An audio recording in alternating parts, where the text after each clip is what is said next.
Join us as we search Alaska and beyond for mysterious creatures, featuring Beans Baxter and Rob Roy Menzies. This is the Alaska Bigfoot Studies.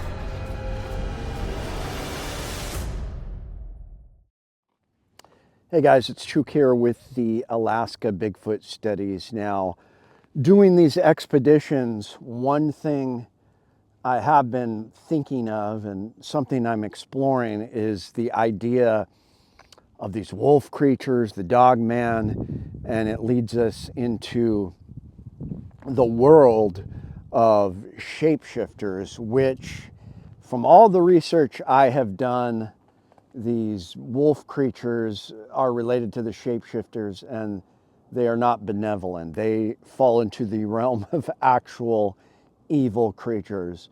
So this is just my belief, but when it comes to these type of expeditions, not only am I, gonna arm myself and be prepared, but I'm also arming myself on the spiritual plane where I have blessed rosaries. I've got a silver bullet, only one left, which I'm a little bummed about, but the copper bullets also have some protective abilities, and I have also drizzled holy water onto my bullets because I'm not messing around. And somebody did comment, well, yeah, you could have these holy relics, but if you don't have faith or taking Christ into your heart as your Savior, they're not going to do anything. I think there is some validity to that, absolutely.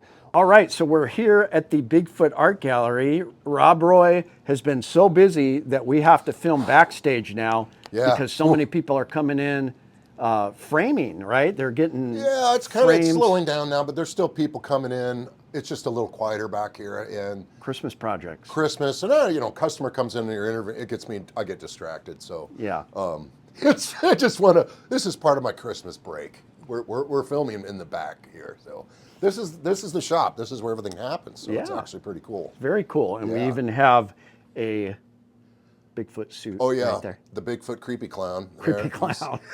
I put him out to scare customers away. Love it. This is where the magic happens. So I was telling Rob about my plan of having my blessed crosses, sprinkling holy water on my silver bullets. Why not? And he got a kick out of it. Yeah. And so what I'm thinking is some of these expeditions I go on, not only am I looking for Bigfoot, but there's also reports of evil creatures, shapeshifters, all that. What do you think about the Dogman, the shapeshifter stories? Well, I tell you, I've been scared a few times in the last couple of weeks on my little hike down Island Creek. Yeah. Both because my dog started barking into the woods. And this just happened yesterday, but it turned out it was 3 guys on mountain bikes, which was, thank God. Right. I was unarmed. I wasn't prepared to fight off a moose or a bear or whatever it may be. But it is unnerving. It is very unnerving. You just don't know. And my mind is always kind of on bears and moose walking, kind of always, your head's kind of on a swivel, even though it's winter time. I've seen bears get into my garbage in November. Right. And so I know they're going to come out. They wake up. Bears will wake up and they'll walk around for a while. Yeah. I don't want them to find me. But when I think of evil shapeshifters, I always think of your Juno story.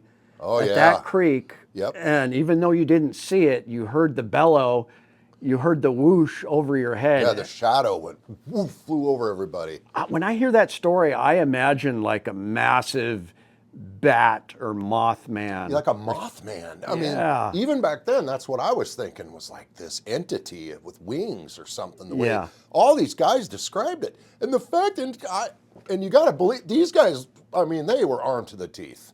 And you unloaded. And we were young, 18, 17, 16. Yeah. Every guy, there was probably between 12 and 20 guys. It wasn't unusual Friday night to be out there. And, for the most part, nobody's going to shoot each other. Right. They're all pointing in one direction and shooting. If they're shooting, they kind of take turns and shoot. And they're all kind of showing off their different guns. They all got these big, cannons and auto guns. Anyway, so when this thing started, that's what it was described to me as in the woods. First they all sought to shut up. Yeah. They'd shut everybody up. They're all talking real loud and blah, blah, blah, how we are. And that, it's dark. It's a Friday night. They're all excited. They've been out there shooting all day. And it's dark. and it does it again, and it's in this tree forest dark area. You can't really see anything. Right. And it does it again, and they all start talking. Dude, what is that? One of them finally pipes up and says, "Dude, you better knock that off. We're armed. We're gonna start shooting." Kind of something like that. Yeah. And it did it again.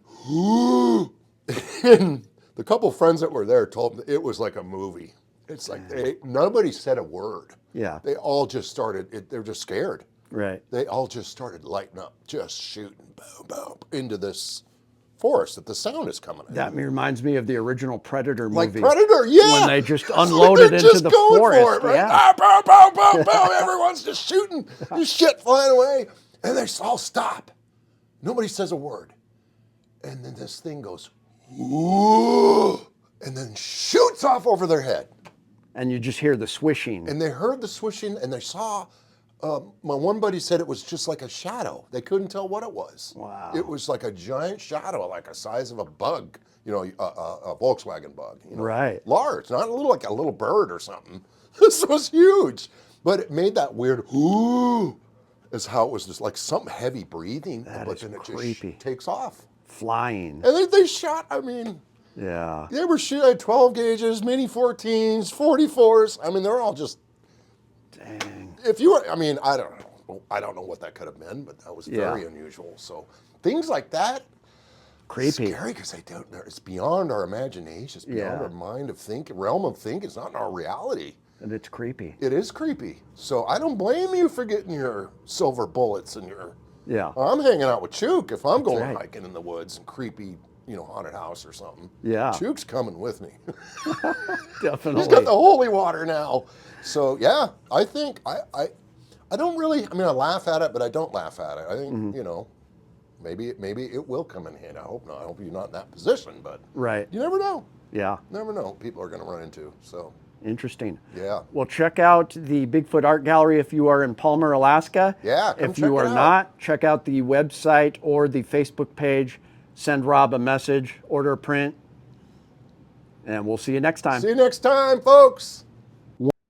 So when it comes to the topic of shapeshifters like werewolves and skinwalkers, things like that, that's a subject that's kind of much like Dogman. It's almost like a bridge too far for me. I'm a pretty grounded researcher, pretty grounded guy. But one of the only things that really gives me pause about those types of stories and legends is basically the frequency and the amount of them and the consistency, how consistent they are, especially among like the Native Americans. So that does give me some pause to wonder maybe exactly what is going on there. The natives near Port Chatham, they said that the Nantinaq, their version of Bigfoot, could shapeshift. And there's a story of a hunter that shot at one. It dove into like a copse of trees or bushes, and a mouse or something ran out the other side.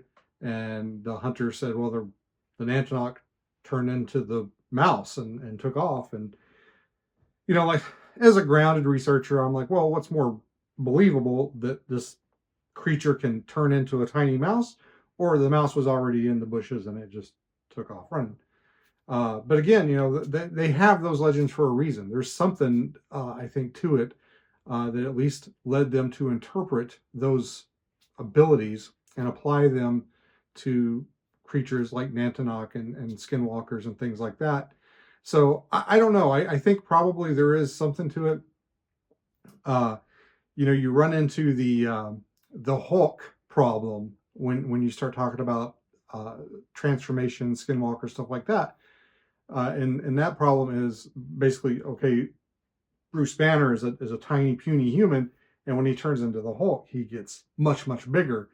And the problem is where does all that extra matter come from? Like, where does those muscles come from? There's not enough energy in his body to produce them. So again, if somebody's going to transform into a moose, an elk, even a large deer, and they're a smaller stature person, like, where does that extra matter come from to allow that transformation? And that gets into a whole like realm of like quantum transportation and physics and things coming from other dimensions, and it gets weird. One of the theories that I had was maybe they're not turning into another animal, a deer or bear or whatever, is they're trading bodies with a bear or animal, and that either somewhere in the world or somewhere in some other dimension, there's a bear like waking up and like, whoa, whoa, whoa, like, I've got hands. Where did that come from? So I don't know. I don't know what to think about all that. Like I said, there's plenty of legends and historical documentation that I think there's probably something to it. As far as like skinwalkers and things go, I think maybe the truth might be hidden in the name. It's skinwalkers. Possibly they're actually wearing skins or pelts of other animals, and they skulk about at night, and they got basically infamous reputation for having supernatural powers and doing dirty deeds, as it is. So, until I actually witness somebody changing shapes or turning into an animal or something, I'm going to be pretty skeptical, but trying to maintain an open mind about it. I don't know. It's one of those great mysteries that'll probably never be solved, not in my lifetime. And I enjoy reading the stories and the legends. I think they're entertaining. I will say I did have an opportunity once to spend some time with a police officer from a Navajo reservation, and he took it very, very seriously. And he basically said, yeah, it's a thing. And he also talked about how if you know who a skinwalker is, if you know their name, that gives you basically kind of like power over them, and you can defeat them. And the guy seemed as serious about it as I would be talking to another officer about like DUI enforcement or domestic violence cases or something like that. So that really kind of made me stop and think. I definitely don't know everything, and I know the universe is a crazy place and there's all kinds of amazing things here. So again, I'm going to keep an open mind, but I'm going to try and not let my brain fall out. So if there are werewolves or skinwalkers out there, man, I hope that I hope there's some of them on our side. That's one of the things you hear about, like skinwalkers and shamans, is they have to do something bad to get the powers. There's usually some kind of like almost like initiation rite where they have to murder somebody close to them or something to get the powers. And it always made me wonder, like, are there any good guys out there that have any powers? Are there some like good skinwalkers out there that can turn into other things? Or do the good guys just get screwed in the powers department? But anyway, I don't know. Those are my thoughts on it. I don't have any answers, but I think it's fun to ponder. One thing I talk about, and this will even protect you in the case of an alien encounter / abduction, is something I call, I forgot the exact term for it, but it's kind of a righteous rage, where you have faith, a belief in something, and you are holding to your faith and just saying, you cannot hurt me, and, becoming angry about it and protecting yourself. And in situations with like an evil shapeshifter, that will definitely save you. I've always said I feel bad for an atheist in a situation like that, because you're putting yourself in the most dangerous situation where you have nothing to fall back on as far as faith to protect yourself in a spiritual situation like that. So Alaska is ripe with stories of shapeshifters. My favorite shapeshifting stories were from, my grandmother was in Yupiak, and in that culture, the shamans were known as Angakok, and they have the ability to shapeshift. What's interesting is if you're a shaman, you know it at a young age, or you usually come from a lineage, but you can communicate with the spirit world, and every shaman makes a choice. You go in the direction of good and heal people, or you go into the direction of evil and where you're cursing people and using your powers for evil. Now, some of the best stories that I love, and if you go to the Alaska Native hospital, you will see in between the first and second floor in this little cubby some ivory carvings of shamans shape-shifting halfway between seal and man, eagle and man, wolf and man, polar bear and man. All right, Ron from Gamble, Alaska Shamans. Half man, part seal, walrus with a man face, whale with a man face, wolf man, bear man, bird man. Shamans transforming. Very common. And that's what these shamans were known for. And my favorite stories were the ones that were warring shamans. Now, sometimes they would astral project and fight each other because there's another shaman, you know, in a village 600 miles away. They would send their spirit forms to attack each other, meet on an astral plane and fight in spirit form. But sometimes they would fight on the physical plane, and when they did that, they would shapeshift. One shaman would shapeshift into a polar bear and just go, charging through the tundra at the other guy. The other guy would shapeshift into a grizzly bear, and then they would have this epic shaman battle where they're trying to rip each other apart, and whoever's the strongest shaman is turned into the strongest physical form of their animal manifestation is going to win that fight. And those were famous encounters between shamans. Now, a lot of that has died off today, but I do believe there are still elements and pockets of that. And so if you've got something like that, you've got the interesting bird I heard. And I couldn't identify it. It was like, I don't know if you guys can hear that. It's like a squealing bird. But anyways, I'm going to continue my expedition here.